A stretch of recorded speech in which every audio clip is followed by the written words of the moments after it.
Ito po, andito ngayon ako sa farm ni Paring Jerry ni Maring Marit. Dragon fruit lahat po yan. Ngayon lang po nakakita ng mga dragon fruit. Yan po. Napakarami pong dragon fruit. Wala nang yung bunga. August daw po yan.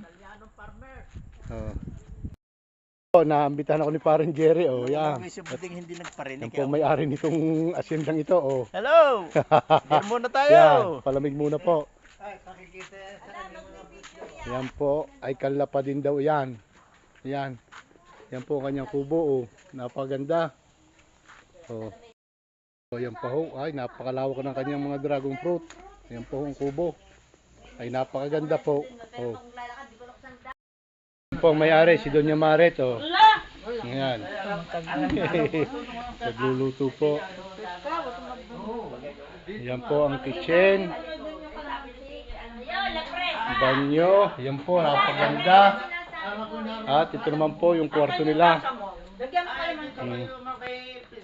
Napaganda po. Yan. Ando na may patis po. Yan po, yan. Ngayon Pasko, uwi yung mga nipag. Yan po mga handa. Okay po. Sabi na Yan po. Napakaganda po ng kubong yan. Okay po. Thank you po for watching.